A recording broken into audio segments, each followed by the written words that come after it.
Selamat berjumpa saudara-saudara sekalian.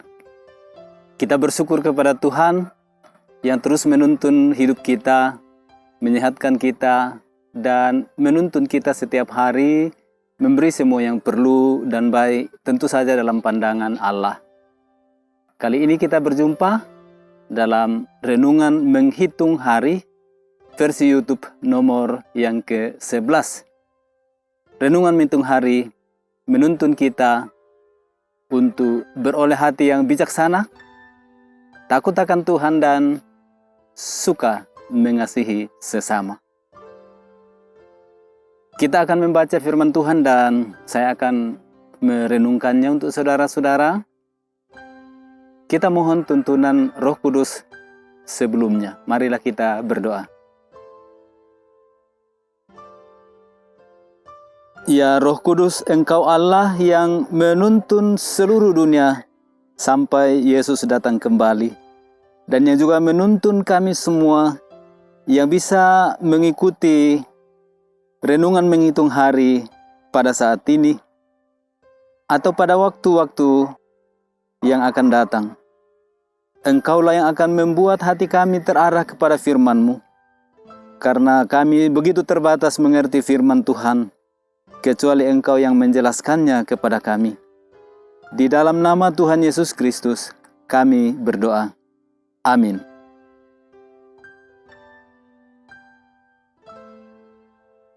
Saudara-saudara,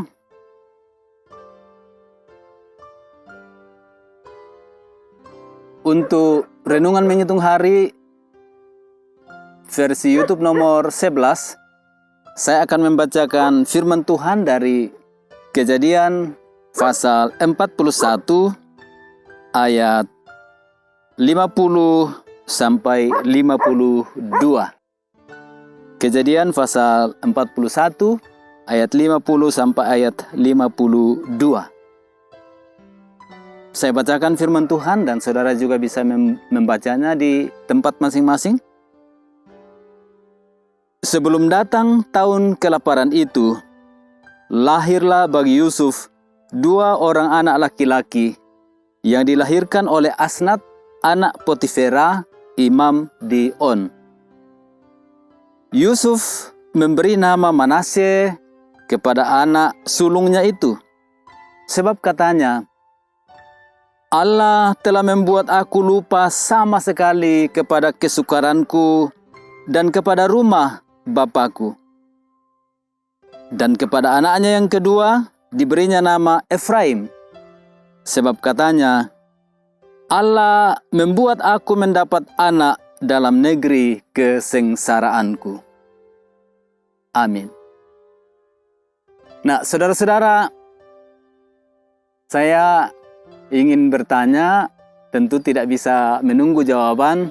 Kalau ada anak saudara lahir dalam keluarga, lalu memberi nama, itu mengikuti tradisi apa dalam memberi nama kepada anak?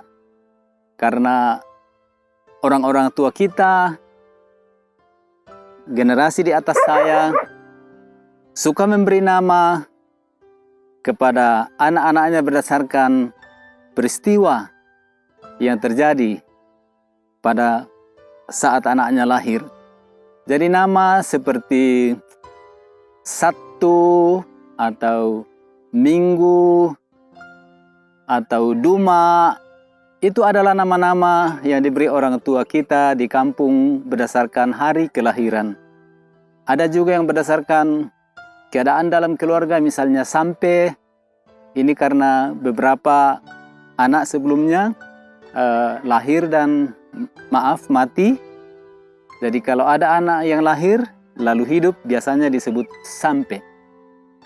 Saya dan almarhum istri masih mempunyai tradisi untuk memberi nama kepada anak, tidak lagi berdasarkan tradisi generasi di atas kami, tetapi setidak-tidaknya kepada setiap anak kami beri nama berdasarkan keadaan.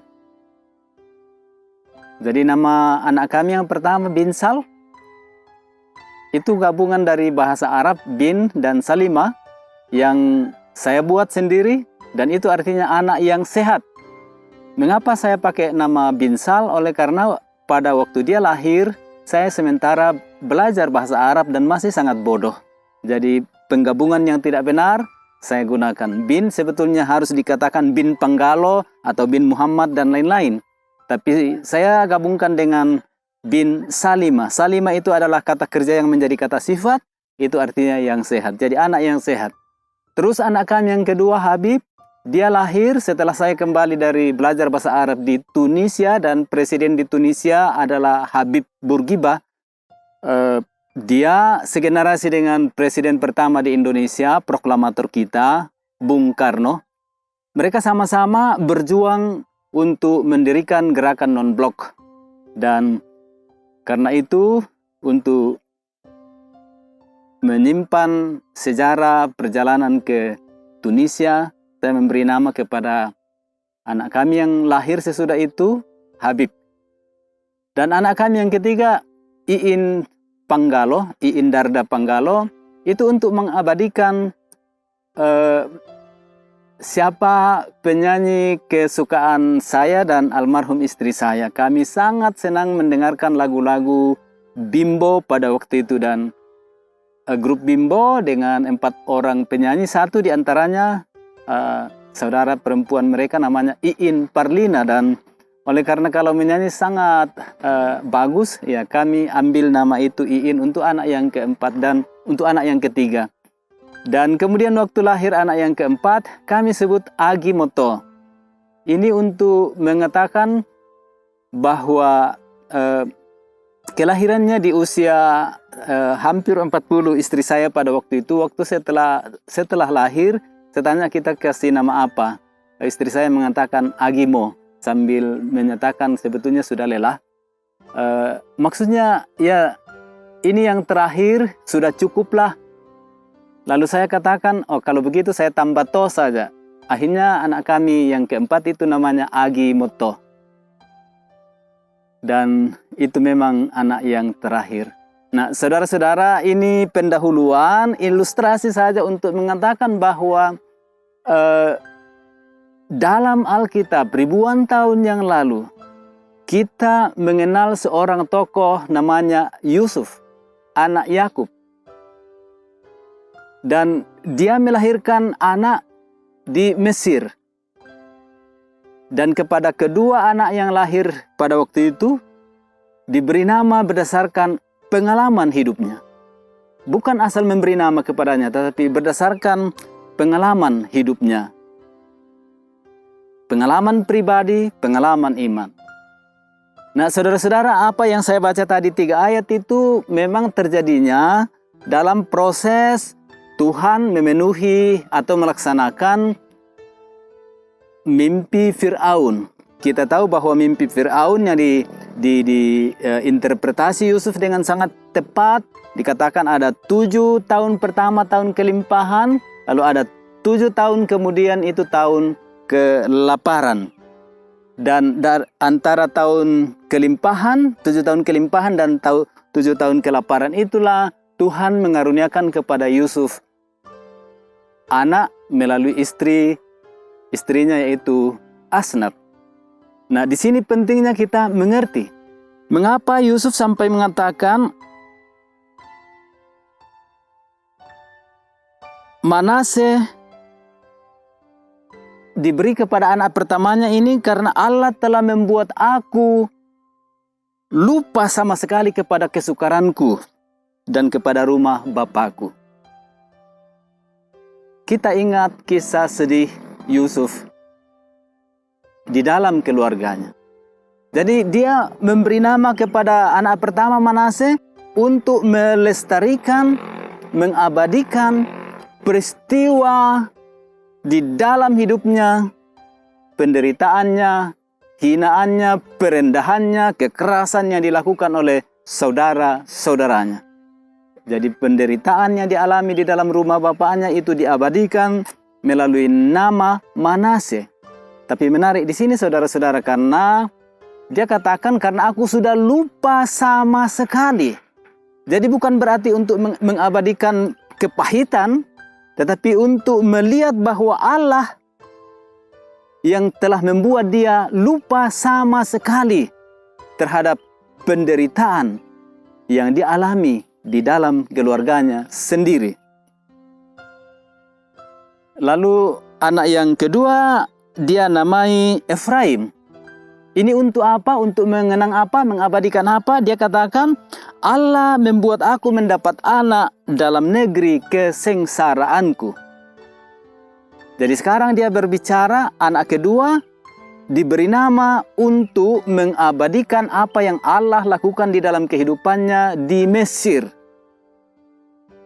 Mungkin kita masih ingat bahwa dia dijual oleh saudara-saudaranya, dibeli oleh seorang pedagang, saudagar, lalu dibawa ke sana dijual lagi kepada pejabat di Mesir. Lalu terjadi pemenjaraan terhadap Yusuf oleh karena diceritakan cerita hoax oleh istri Potifar, dan dia masuk penjara untuk sesuatu yang sama sekali bukan perbuatannya dan tidak dilakukannya. Hoax dari istri Potifar sudah menjerumuskan Yusuf ke dalam penjara. Dan di dalam penjara, kalau kita bayangkan bahwa di penjara di dalam lubang, dia katakan dia sebetulnya sudah tidak tahan di dalam lubang itu karena dia dipenjara bukan karena kesalahannya. Dia menyimpulkan apa yang Allah buat dalam kehidupannya di Mesir. Dia katakan dia memberi nama Efraim karena Allah membuat aku mendapat anak dalam negeri kesengsaraanku. Dia bercerita tentang pengalaman sejak dia tiba di Mesir dan sebelum dia diangkat menjadi pimpinan di bawah Fir'aun untuk seluruh Mesir. Luar biasa, saudara-saudara. Yusuf mengakui bagaimana Allah membersihkan hatinya dari luka batin, baik yang dialami dalam keluarganya sendiri dari saudara-saudaranya, maupun yang dialami oleh orang-orang luar, orang-orang asing di tempatnya di Mesir. Dan dia abadikan perbuatan Allah itu dalam hidupnya melalui pemberian nama kepada anaknya. Manase untuk anugerah Allah bagi dia melupakan penderitaannya di dalam keluarganya. Efraim untuk mengabadikan perbuatan Allah, membuatnya juga dia melupakan kesengsaraannya di negeri orang. Saudara-saudara, apa yang kita pelajari dari kisah pemberian nama kepada kedua anak Yusuf ini? Kita bisa belajar di sini, saudara-saudara, bahwa untuk memperoleh hidup yang damai, hati yang bersih, hati yang sejahtera, Tuhan bisa menolong kita dan kita bisa berdoa kepadanya, memampukan kita melupakan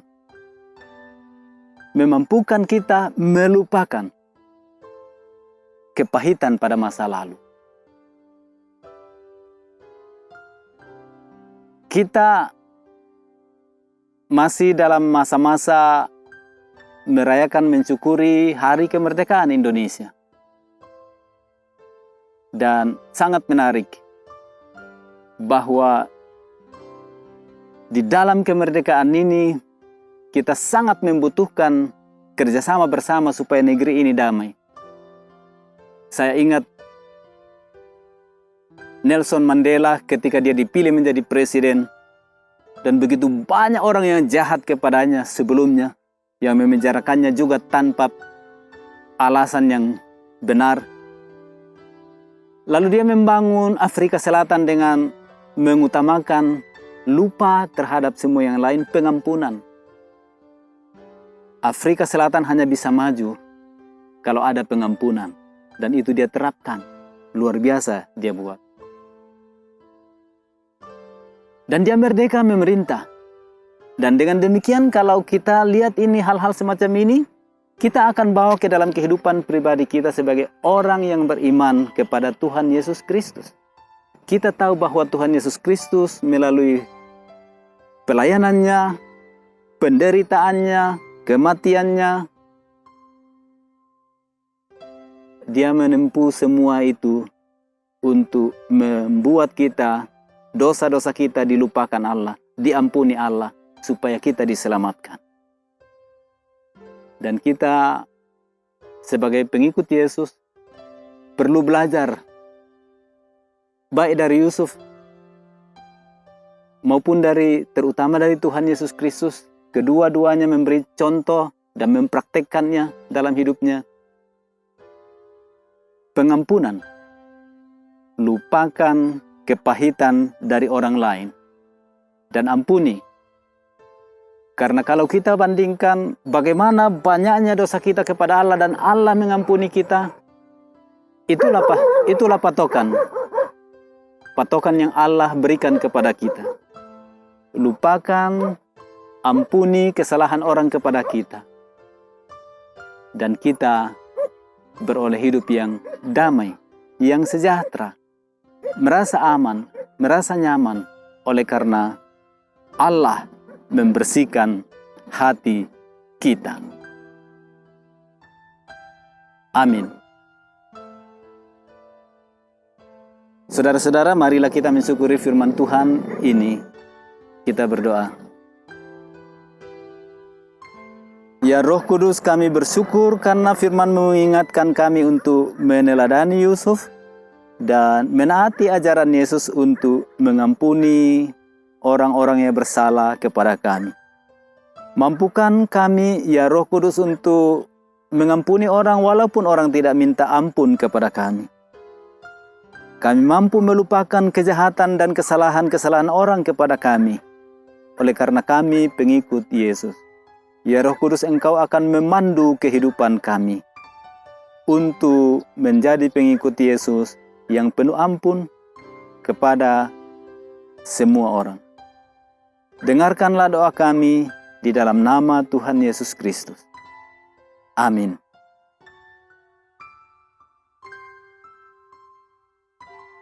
Demikianlah saudara-saudara, renungan menghitung hari yang menuntun kita untuk beroleh hati yang bijaksana, takut akan Tuhan, dan suka mengasihi sesama.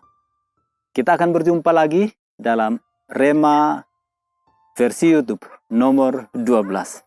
Kita semua berdoa, saling mendoakan, sehingga firman Tuhan betul-betul terus menuntun kita beroleh hati yang bijaksana. Terima kasih. Kita jumpa lagi pada Rema yang akan datang.